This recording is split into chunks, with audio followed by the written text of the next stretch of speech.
Et pour cette avant-dernière étape, nous quittons la halte fluviale de Montreux. Nous voici à Son-Lavoir, qui date de 1875. 2 randonneurs de plus nous ont rejoints. Prochaine étape, la Seigneurie. À Montreux-Château, il y a aussi cette chapelle Sainte-Catherine qui date du XIIIe siècle.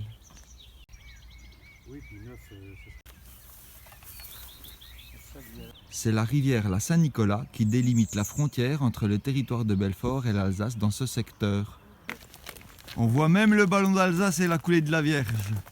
Tout notre itinéraire de demain. Sentier des bornes et chemin des douaniers que l'on va suivre pendant un petit moment avec ces bornes qui datent de 1870. Ici, comme nous l'indique cette borne, voire même cette double borne, nous sommes pile sur cette ancienne frontière prussienne de 1870. D'un côté, nous pouvons voir un D, comme Deutschland. De l'autre, un F. Et la première de ces bornes, nous l'avons rencontrée où? À la borne de Trois-Puissances. Le chemin que nous empruntons aujourd'hui est aussi surnommé le sentier des douaniers, car les douaniers français et allemands s'y rencontraient. Un petit détour à la chapelle de Notre-Dame de Bellefontaine, chapelle du XVIIIe siècle. Chapelle et dame construite près d'une source dont son eau aurait permis la guérison, aurait permis un miracle.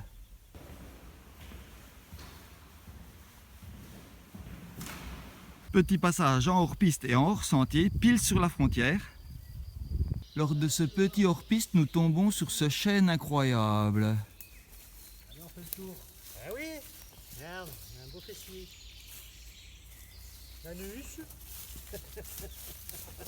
Non, parce que c'est... Voilà, et quand même 6 personnes pourront faire le tour à sa base. Et lors de ce tour, nous aurons fait également le tour du Salbert. Sur le dessus de ces bornes en grès que nous suivons, est indiquée la direction de la borne précédente et de la borne suivante.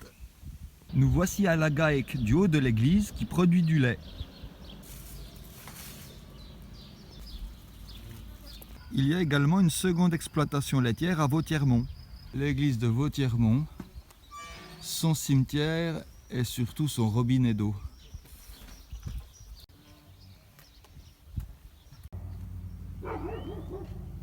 Pour la 36, quand on la traverse une fois, on la retraverse une seconde fois sur ce tour du territoire. On se rapproche, on se rapproche. Lors de ce tour, nous avons pu remarquer que l'activité agricole sur le territoire est très importante. Sans cette agriculture, il n'y aurait pas ces cultures, ces prés de fauche, ces pâtures, ces vergers, et le territoire serait recouvert de forêts.